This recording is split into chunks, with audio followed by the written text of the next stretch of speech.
Good afternoon, everyone. Pleasure to be back here talking football here at SEC Media Day.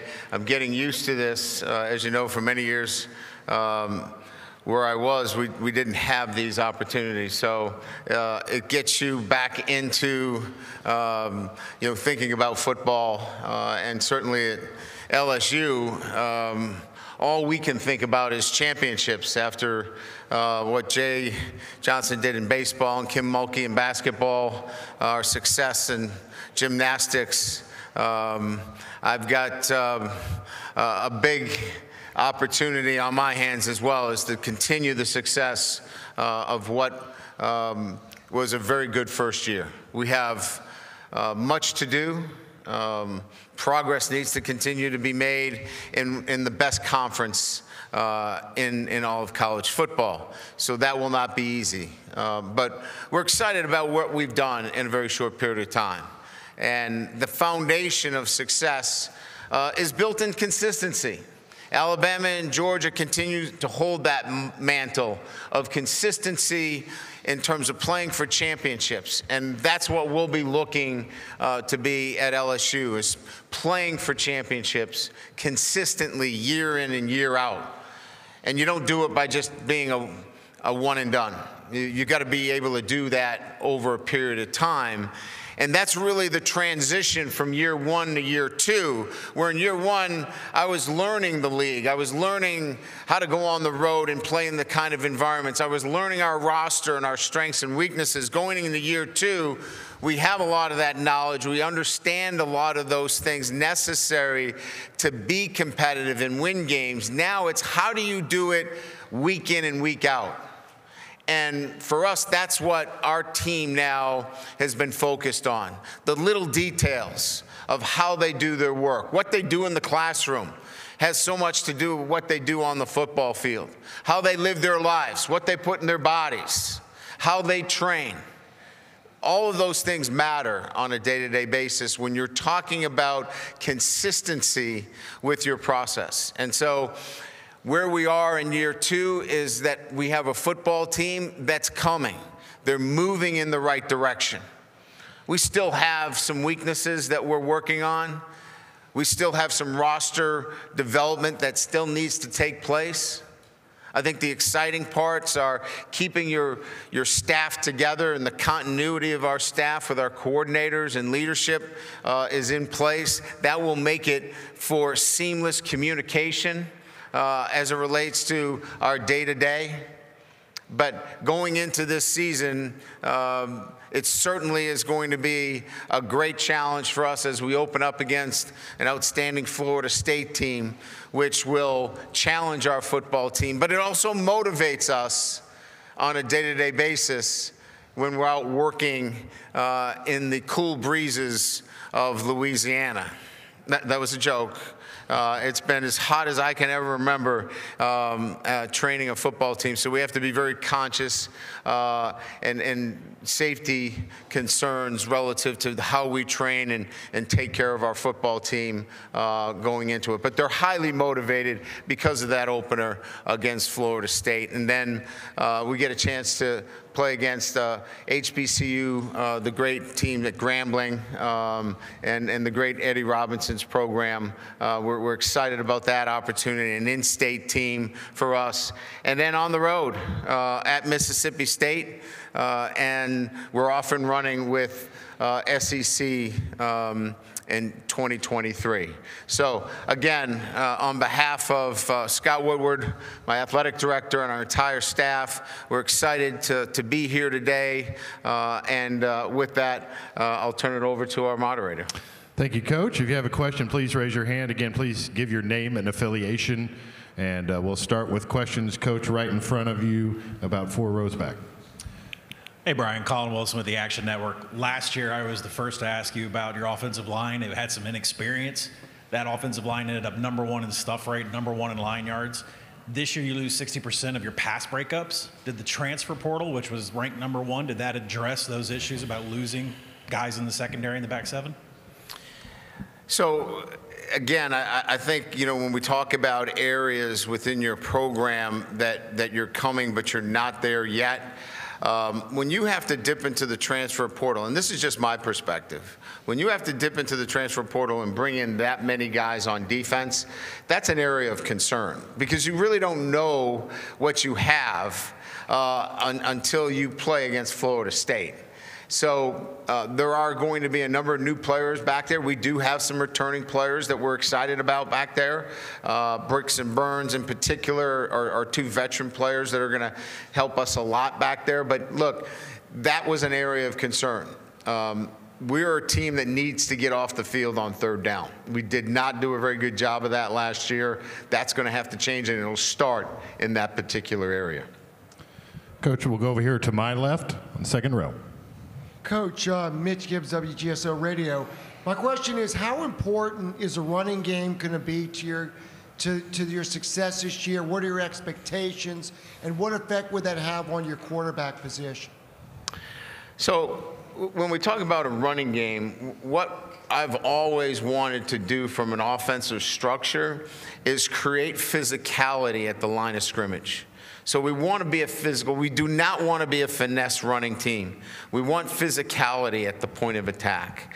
So when we're talking about a running game, if you're going to put 8 guys on the line of scrimmage or 9 guys on the line of scrimmage, you're going to limit our opportunities. We're going to have to throw the ball really well. And in that particular game, we may not have a great running game.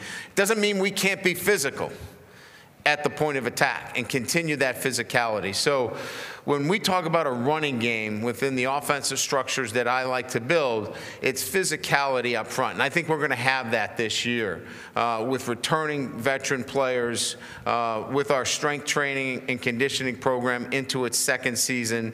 I like where we sit in that position. Coach, we'll stay in the same section on the far aisle. Dennis? Dennis Dodd, CBS Sports. Yeah, Hi, Brian. Hi, Dennis. You're really plugged in NIL, probably one of the reasons you came to LSU. Greg just got done talking about a uniform national standard. A lot of these liberal NIL laws benefit not only Old State U, they're centralized in the SEC. Should there be a uniform standard when, it helps LSU?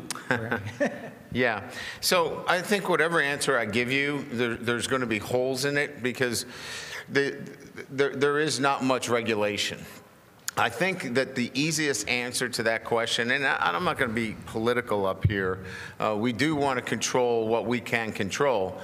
But I would say that the thing that makes it difficult for us, all of us, is third-party involvement. And at what level does that third-party involvement influence the spirit of name, image, and likeness? I think that that's where we're all at. If there are different laws too in each state, then the league is not balanced, either. So to me, those would be the two kind of bullet points as it relates to NIL. I'm not here to fix it. I'm here to navigate it, and if I can lend my experience in any shape or fashion, I will do that. But I can tell you what we're living, and that's third-party involvement and different rules of engagement by different states. Okay, Coach, we'll go to this middle section on the right on the aisle, just standing right in the middle, about 3/4 of the way back. Yeah, Coach Brooks, also with Dogs Daily. You talked about year 2 and the progression as a football program. I'm interested what the progression for Jaden Daniels has been like in year 2, and what did you learn about just his toughness quality from playing through injuries towards the end of the year, particularly against Georgia in that SEC championship game? Yeah, good questions, and I think that they were all a part of our learning curve with him, quite frankly, because we knew Jaden as a person, but we really didn't know him much as a football player, and how would he respond in really a new system of offense where he had to make really a 180 in terms of what he was asked to do. So what does development look like for him? I think it would be the natural progression from the last game in which he played, where he was aggressive, but he was under control. He ran the ball when he needed to, but yet stepped up in the pocket and made the tight window throws.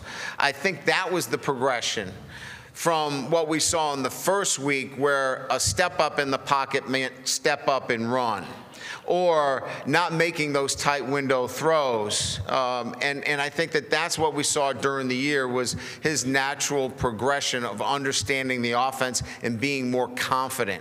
We want to see that in year 2. We want to see that confidence that we saw at the end of the year continue to show itself right through the first game against Florida State. Coach, we'll go in the section right in front of you, second row.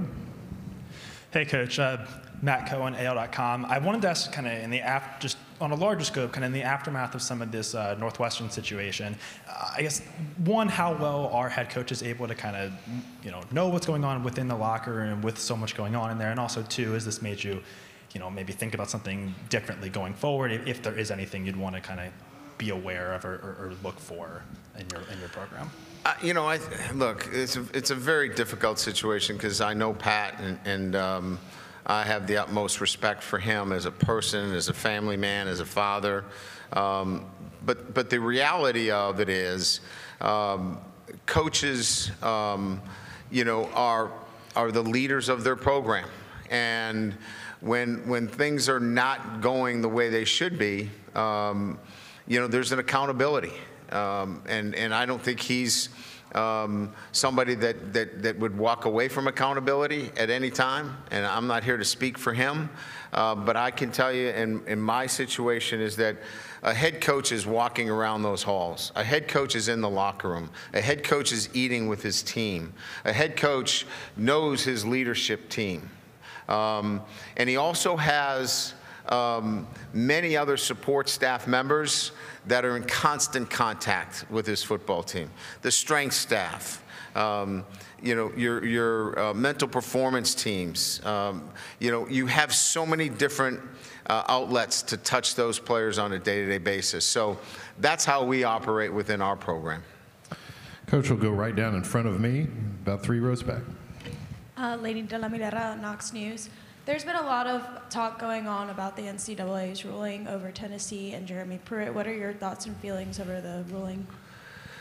I'm not privy to all of the information, because I did not read it. I saw that there were some financial sanctions that were given, and I think Coach Pruitt was given some NCAA sanctions. I know it was adjudicated. I've been involved in those NCAA processes, and they're painstakingly vetted. In other words, there are so many people that have put in incredible amount of time to get to the right conclusions. And so it's hard for me, sitting outside looking in, to be a judge of this, other than we knew it was going to be adjudicated in some fashion. Coach, we'll stay in the same section, right on the aisle, right in front.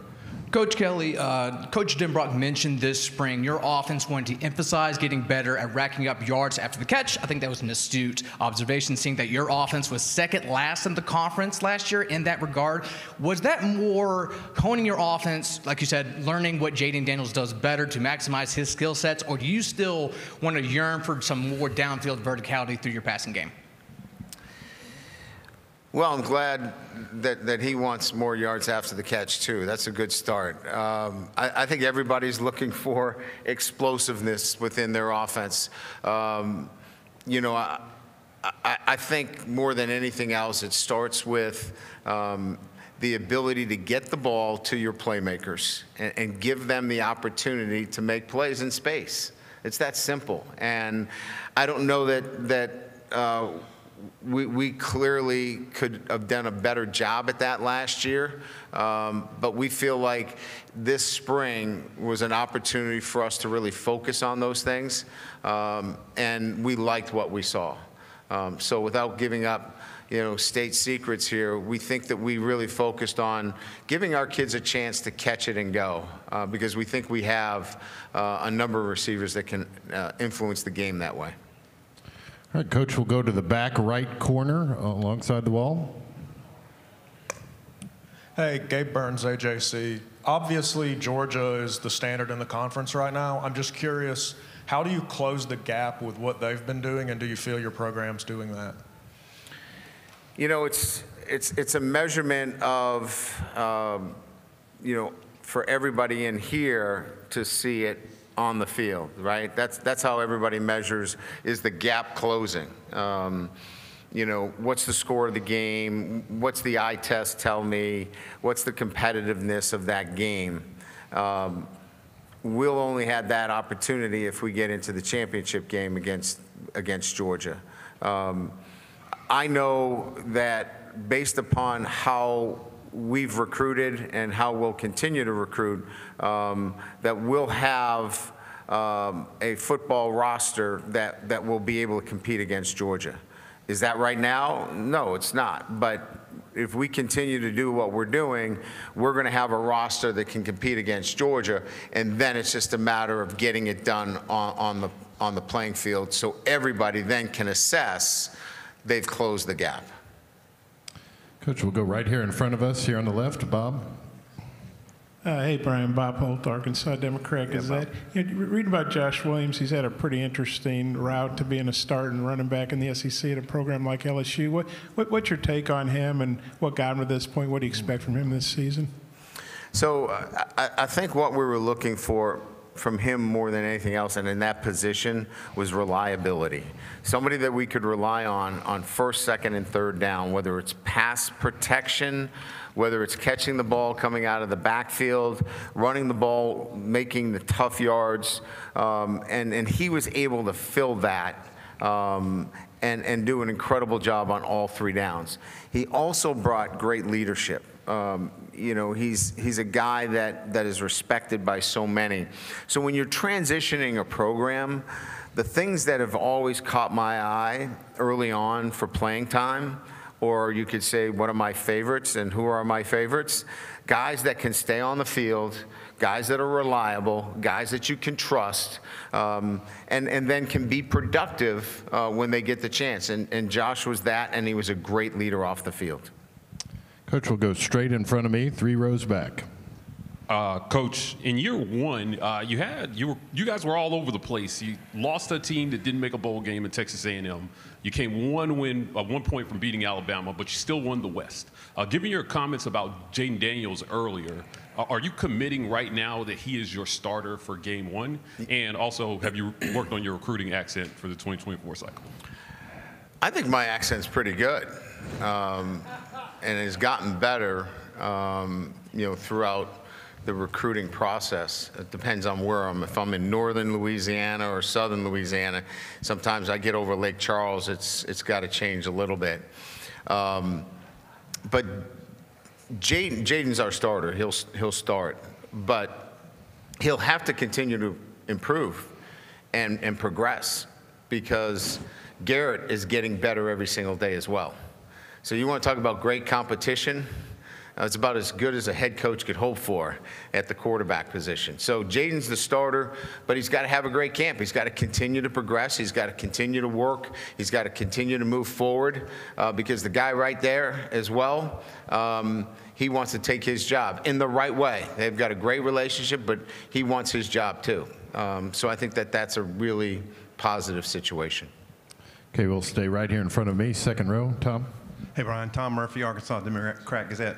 Wanted to ask about the impact of a healthy Mason Smith at D-tackle, and just your front seven. Will Harold Perkins have more versatility in your packages this year?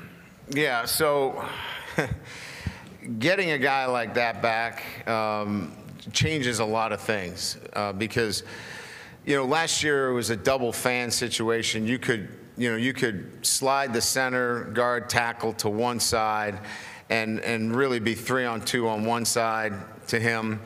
You could add a back to the other side, because we really didn't have an inside guy that could win every single one-on-one matchup. Mason will win those one-on-one matchups. So if you're going to do that and protect the edges on every play against what we feel are going to be some guys that can come off the edge, and Harold Perkins in particular, you're going to leave him singular inside, and we think he could have an incredible year if that's the case. Once you decide now that you're going to leave 2 guys on him inside, you get some singular matchups on the outside. That's where he becomes a huge presence for us this year. Coach, we'll go over here to our right on the far section. Right over others. Right here. Right Coach, there. Chris Phillips' Spurs Up Show. You guys made a splash in the portal, landing Logan Diggs, the transfer running back. Just talk about what he means for your offense, what you like about his game, and how you think he can assist Jaden Daniels in your offensive attack this year. Yeah, his ability to catch the ball coming out of the backfield. We like his versatility. He played really well at Notre Dame when he was given the opportunity. He was a little bit, I think, limited with a hamstring last year. We saw how he played against South Carolina with the big run. But he's a very talented player in all areas, very smart. Will be kind of what I talked about with Josh. He can play on all 3 downs. He's tough, he's physical, he's a big back. And with speed, vision, it just adds to that room with experience, and that's kind of what we were looking for. Coach, we'll go back over here in front of me, about 3/4 of the way back on the aisle. Yep. Go ahead. Yeah. Michael Casagrande, AL.com. Just wonder, what were your thoughts on the potential impact of AI could have on football game planning? It's an intriguing opportunity. I think there's room for it. I think it has some intriguing opportunities in recruiting. We spend a lot of time on profiles, recruiting profiles and the intangibles or the traits that we're looking for particular players. I think AI has an opportunity maybe to create that kind of model for us relative to, who is that kind of player out there all over the country without making a mistake. So I think that there's going to be room for it. I think it's exciting and something that we're about to venture into. Coach, will go right in front of me, second row. Coach Mitch Lucas, I'm right here. Okay, Kilgore News Herald, Kilgore, Texas, and thefootballbeat.com. Looking back, this is kind of off the cuff, but you've been successful everywhere you've ever been. Independent at Notre Dame and now in the SEC. Can you just look back? I know we're getting ready to start 2023, but could you just look back, if you could talk about the success you guys had right off the bat in last year, building upon that success, what would you expect to go from there? Well, I think last year, again, as I mentioned, what we were able to do was really give our players a clear vision and a clear plan as to what we wanted them to do on a day-to-day basis. Here are the standards. Here are the non-negotiables. Here's where you can't cross that line. And if you stick with these non-negotiables, that you have to do these things every single day and be accountable to them, we have a chance to build a relationship on a day-to-day basis that you'll see that will prepare you for success. And the real crossroads for us was when we got beat bad by Tennessee, because a lot of that trust can go right out the window in year one when you get beat that bad.